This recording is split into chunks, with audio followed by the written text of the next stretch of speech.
Ich weiß nicht, wie es euch geht, aber der Sommer war wirklich turbulent für mich. Es gab so viel zu tun. Ich habe irgendwie echt viele Projekte umgesetzt. Bei den meisten Aktivitäten habe ich euch ja auch immer mitgenommen. Angefangen zu meinem eigenen Hochbeet, zu Beetprojekten, meine Veranda umgestalten. Und jetzt, wo es so allmählich Herbst wird, habe ich das Gefühl, dass auch ich ein wenig zur Ruhe komme. Ich nicht an irgendwelchen Projekten sitze und schaue, was als nächstes dran kommt, sondern das Nichtstun genieße. Kennt ihr das Gefühl, wenn der Sommer vorbei ist und der Herbst langsam Einzug erhält? Es ist, als würde die Natur uns ein Signal geben, dass es Zeit ist, einen Gang zurückzuschalten und die ruhigeren Tage zu genießen. Die Hektik des Sommers weicht der Stille und dem friedlichen Rhythmus des Herbstes. Und jetzt, da der Herbst bevorsteht, spüre ich, wie die Ruhe langsam zurückkehrt. Der Herbst ist für mich eine Zeit des Runterkommens, des Innehaltens und des Genießens. Ich glaube, vor 2 Wochen hatte ich das erste Mal das Gefühl, der Herbst ist da. Es gibt so einen bestimmten Geruch am Morgen, wo ich immer merke, okay, der Sommer ist vorbei. Eine Mischung zwischen Morgentau, Kälte, nasses Gras, es ist voll schwierig zu beschreiben, aber vielleicht kennt ihr ja diesen Geruch oder eher gesagt das Gefühl dazu. Aber auch die Natur verwandelt sich in ein Farbenmeer aus warmen Tönen. Es ist, als ob die Natur uns auffordert, unsere Aufmerksamkeit auf die kleinen Details zu richten und die Schönheit der Veränderung zu erkennen. Ich freue mich ganz doll, mit euch den Herbst zu teilen und alle kleinen Veränderungen zu zelebrieren. Hey meine Lieben und herzlich willkommen zu einem neuen Video von mir. Willkommen auf meinem Kanal. Schön, dass du hier wieder mit dabei bist. Heute backen wir zusammen und ich glaube, das ist das erste Mal, dass wir backen. Ich habe, glaube ich, letztes Mal vegane Snacks, veganes Eis und jetzt backen wir ein bisschen zusammen. Ich weiß nicht, wie es euch geht, aber ich liebe süßes Gebäck. Ich glaube, ihr wisst es schon, dass ich eher so der süße Typ bin als der salzige und vor allem im Herz so Apple Crumble, Cinnamon Buns, Cookies, all das. Ich liebe es so sehr und ich glaube, ich habe schon im August damit angefangen, süßes Gebäck zu machen. Das ist irgendwie ein bisschen ungewöhnlich, aber allgemein war ja der Juli und auch August sehr, sehr regnerisch. Und ich glaube, in meinem letzten Vlog habe ich euch so ein bisschen gezeigt, was ich so gebacken habe. Und ich dachte, ich mache einfach ein komplettes Video daraus, also dass ich euch 3 meiner Lieblings-Herbstgerichte zeige, Herbstgebäck. Und ja, ich wünsche euch ganz, ganz, ganz viel Spaß mit diesem Video. Und dann würde ich sagen, lasst uns in die Küche gehen. Wir fangen mit den Cinnamon Buns oder auf Deutsch gesagt Zimtschnecken an. Für den veganen Hefeteig braucht ihr 500 Gramm Weizenmehl oder Dinkelmehl, 60 Gramm vegane Butter oder Margarine, 300 Milliliter Hafermilch, 50 Gramm brauner Zucker, ein halber Teelöffel Salz, eine Packung Trockenhefe oder 21 Gramm frische Hefe. Als erstes vermengt ihr die trockenen Zutaten, also Mehl, brauner Zucker, Salz und die Hefe. Und danach lässt ihr auf ganz niedriger Stufe die Butter gemeinsam mit der Hafermilch schmelzen. Die Butter darf aber nicht zu heiß sein. Und wenn das getan ist, gebt ihr die Masse zu den trockenen Zutaten. Danach vermengt ihr alles gut mit euren Händen. Das ist wirklich eine klebrige Angelegenheit. Macht euch keine Sorgen, das ist normal und wird besser. Bestreicht eure Arbeitsplatte mit etwas Mehl und wenn es zu klebrig wird, habe ich mir immer wieder etwas Mehl dazu genommen. Und dann heißt es nur noch kneten, kneten, kneten. Irgendwann klebt die Masse auch nicht mehr an euren Händen. Ich würde euch empfehlen, zwischendurch einmal eure Hände zu waschen. Das hat mir persönlich sehr geholfen und dann bekommt euer Hefeteig echt eine schöne Konsistenz. Formt ihn zu einem Ball und legt ihn dann wieder in die Schüssel und deckt die Schüssel mit einem nassen Tuch ab. Und dann muss der Hefeteig erstmal so für 1 Stunde an einem warmen Ort ruhen. In der Zwischenzeit können wir uns der Füllung widmen. Dafür braucht ihr 100 Gramm vegane Butter, 70 Gramm brauner Zucker, 80 Gramm gehackte Walnüsse und 2 Esslöffel Zimt.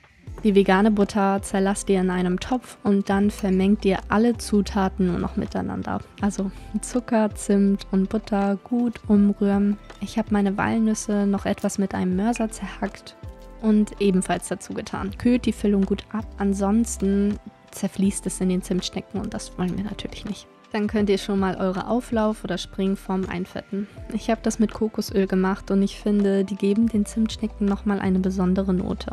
Wenn der Teig sein Volumen verdoppelt hat, können wir ihn weiterverarbeiten. Dazu streut ihr etwas Mehl auf eure Arbeitsfläche und rollt den Teig in einem Rechteck aus. Circa 40 x 30 cm. Dann könnt ihr eure Füllung gut verteilen. Besser ist es vielleicht mit so einem Backpinsel. Ich habe so einen aber nicht, aber mit einem Löffel geht es trotzdem. Lasst am Rand circa 1 cm frei.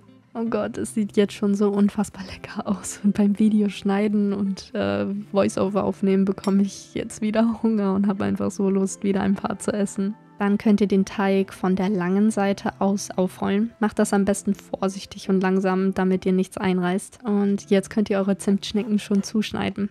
Wichtig ist nur, dass sie etwa gleich groß sind und dann könnt ihr eure Zimtschnecken alle schön platzieren und für 25 Minuten bei 180 Ober-Unterhitze schön backen.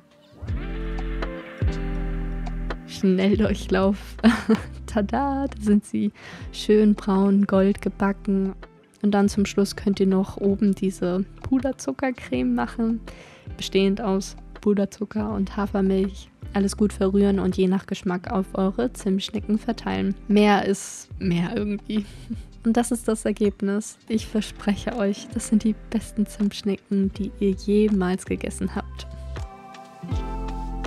Jetzt machen wir gemeinsam super leckere Cookies gemeinsam. Ihr braucht dafür 200 Gramm Weizen- oder Dinkelmehl, 150 Gramm Schokodrops, schaut darauf, dass die backstabil sind, 125 Gramm vegane Butter, 90 Gramm brauner Zucker, 3 Esslöffel Apfelmus, eine Prise Salz, 8 Gramm Vanillezucker und 5 Gramm Backpulver. Und das Einfachste an diesem Rezept ist, dass ihr alle Zutaten nur in einer Schüssel vermengen müsst. Also holt euch eine große Schüssel, alle Zutaten rein, außer die Schokodrops und dann alles gut miteinander vermengen. Ich mache das immer gerne mit meinen Händen. Ich weiß nicht, ich mag das gerne, dieses Gefühl.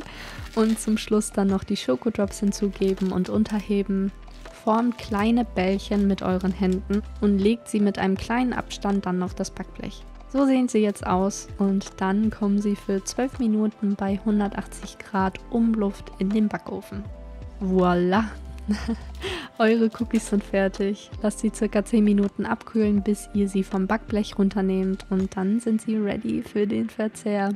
Und als letztes machen wir ebenfalls ein sehr schnelles und leckeres Rezept. Apfel-Zimt-Blätterteigschnecken. Hierfür braucht ihr ein Paket Blätterteig, 1 Esslöffel Butter, 3 Esslöffel Zucker, 2 Esslöffel Zimt und ein Apfel. Als allererstes müsst ihr die Butter in einem Topf schmelzen und anschließend den Blätterteig ausrollen und die Butter darauf gut verteilen. Dann vermengt ihr Zucker und Zimt zusammen und streuselt sie auf eurem Blätterteig, so dass alles gut bedeckt ist. Danach könnt ihr euren Apfel sehr, sehr klein schneiden und ebenfalls auf den Blätterteig geben. Schnappt euch eure Muffinform und schmiert sie mit etwas Butter gut ein, damit nachher die Blätterteigschnecken nicht daran festkleben. Und ja, dann könnt ihr euren Blätterteig gut zusammenrollen und anschließend in kleine Stücke schneiden. Ich habe mich auch hier wieder an die Höhe meiner Muffinform orientiert und dann können sie alle 20 Minuten bei 200 Grad Ober-Unterhitze backen. Wenn die Zeit um ist, einmal rausholen,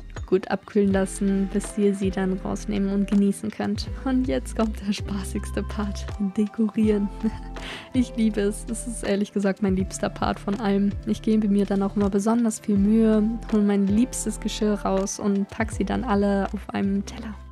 Oh mein Gott, wie gut sieht das denn bitte schön aus? Also ich liebe diese 3 Gerichte, das ist heftig, heftig lecker, wirklich Gerichte. Also es sind keine Gerichte, oh mein Gott. Ich esse jetzt auch nur ein paar und dann nehme ich die mit zu Mama und Papa und dann können die auf jeden Fall auch noch was schnabulieren. Ich habe mir aber zusätzlich auch noch hier einen Kakao gemacht mit Sahne und werde jetzt das Ganze genießen. Wenn ihr etwas nachmacht, dann würde ich mich super, super doll freuen über eure Fotos auf Instagram. Schickt mir sie gerne zu und schreibt mir auf jeden Fall, welches euer Favorit ist. Wenn euch das Video gefallen hat, dann würde ich mich sehr, sehr doll freuen über einen Daumen nach oben. Wenn du noch nicht Abonnent oder Abonnentin dieses Kanals bist, kannst du dies jetzt auch hier sehr, sehr gerne tun. Ich wünsche euch einen wundervollen Abend. Bis nächste Woche. Bis bald. Mua. Fenja.